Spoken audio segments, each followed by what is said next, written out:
Jahangir conference में सारे यहाँ पे मौजूद हैं और इधर ये लिखा हुआ है कि democracy is not just about elections, it is about the protection of human rights. तो मुझे आप ये बताएं कि जिस मुल्क की अदालतों के जज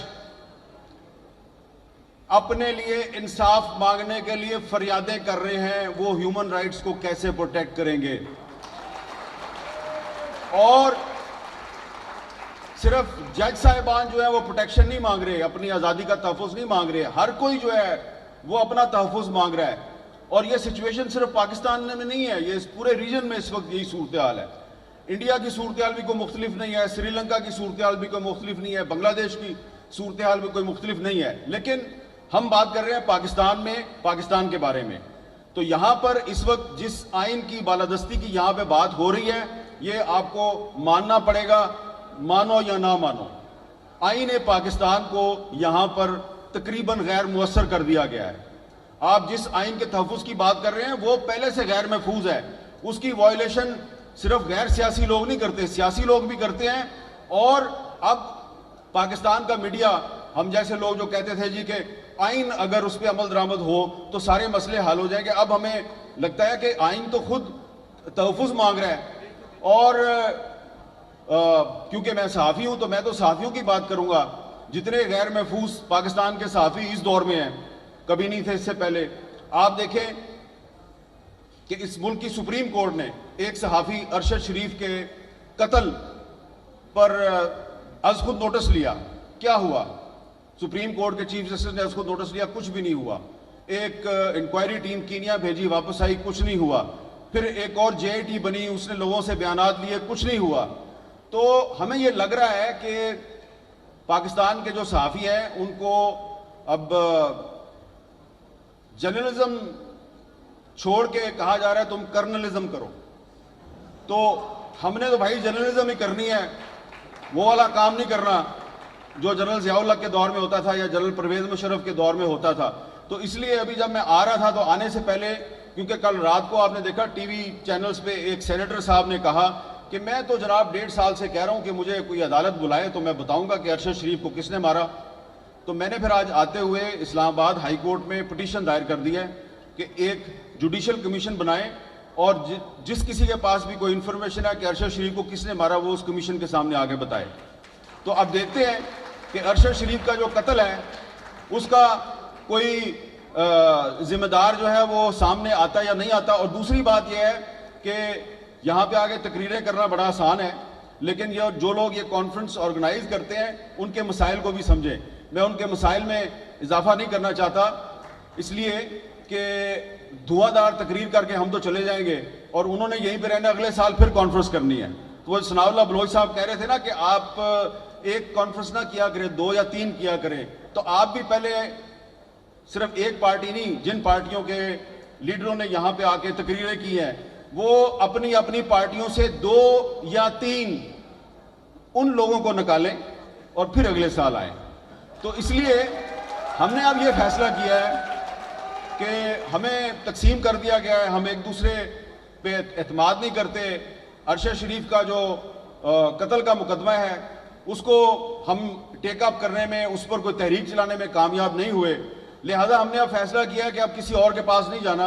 अब हम जो आप लोग कहते हैं ना ये टीवी एंकर जो है ये बात क्यों नहीं करते, टीवी एंकर ने वो बात क्यों नहीं की, तो आपको तो पता है भाई हम तो पॉलिसी मेकर नहीं है, चैनल किसी और का है, हम तो उसमें बैठ के बात कर रहे होते हैं। तो अगर वो हमें ऑफर कर दें तो हम क्या कर सकते हैं। तो इसलिए अब हमने फैसला किया है कि टीवी एंकर्स का एक एक्शन फोरम बनाया जाएगा और जिस टीवी एंकर्स को कहीं से कोई कॉल आएगी या उसको डिक्टेशन देगी उसकी अपनी मैनेजमेंट या कोई बाहर से, तो हम लोग जो है वो पब्लिक में आके आपको बताया करेंगे। तो इसके अलावा हम वो कुछ नहीं कर सकते, ठीक है। वतीउल्लाह जान साहब खड़े हो गए हैं, लिहाजा मैं अपनी सीट पे वापस आ रहा हूँ। जहांगीर कॉन्फ्रेंस में सारे यहाँ पे मौजूद हैं और इधर ये लिखा हुआ है कि democracy is not just about elections, it is about the protection of human rights. तो मुझे आप ये बताएं कि जिस मुल्क की अदालतों के जज अपने लिए इंसाफ मांगने के लिए फरियादें कर रहे हैं, वो ह्यूमन राइट्स को कैसे प्रोटेक्ट करेंगे? और सिर्फ जज साहिबान जो है वो प्रोटेक्शन नहीं मांग रहे, अपनी आज़ादी का तहफ़्फ़ुज़ नहीं मांग रहे, हर कोई जो है वो अपना तहफ़्फ़ुज़ मांग रहा है। और ये सिचुएशन सिर्फ पाकिस्तान में नहीं है, ये इस पूरे रीजन में इस वक्त यही सूरत हाल है।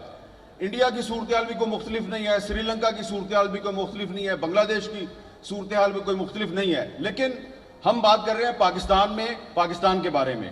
तो यहाँ पर इस वक्त जिस आइन की बालादस्ती की यहाँ पे बात हो रही है, ये आपको मानना पड़ेगा, मानो या ना मानो। आइन पाकिस्तान को यहाँ पर तकरीबन गैर मुअस्सर कर दिया गया है।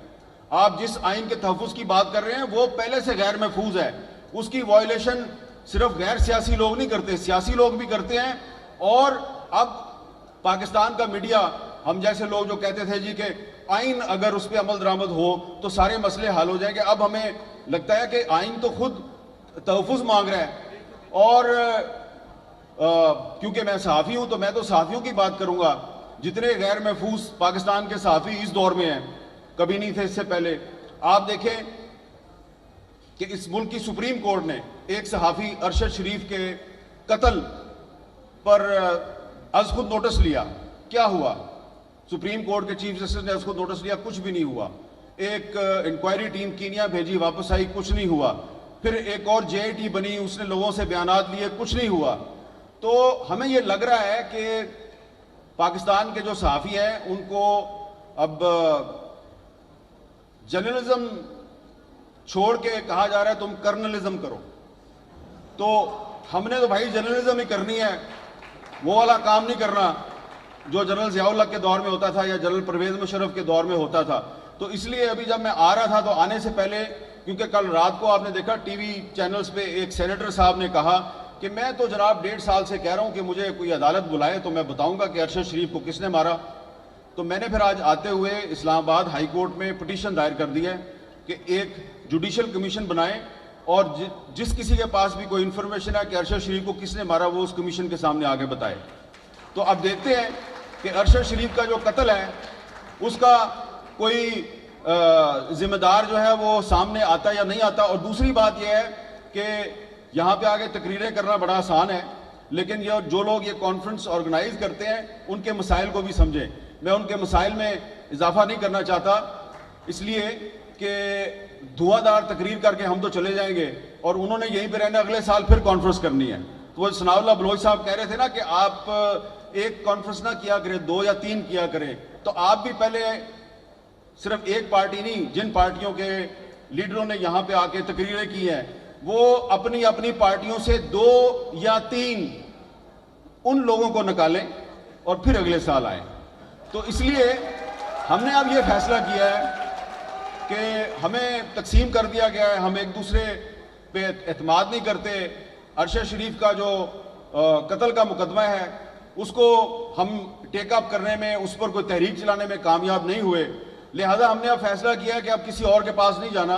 अब हम जो आप लोग कहते हैं ना ये टीवी एंकर जो है ये बात क्यों नहीं करते, टीवी एंकर ने वो बात क्यों नहीं की, तो आपको तो पता है भाई हम तो पॉलिसी मेकर नहीं है, चैनल किसी और का है, हम तो उसमें बैठ के बात कर रहे होते हैं। तो अगर वो हमें ऑफर कर दे तो हम क्या कर सकते हैं। तो इसलिए अब हमने फैसला किया है कि टीवी एंकर्स का एक एक्शन फोरम बनाया जाएगा और जिस टीवी एंकर्स को कहीं से कोई कॉल आएगी या उसको डिक्टेशन देगी उसकी अपनी मैनेजमेंट या कोई बाहर से, तो हम लोग जो है वो पब्लिक में आके आपको बताया करेंगे।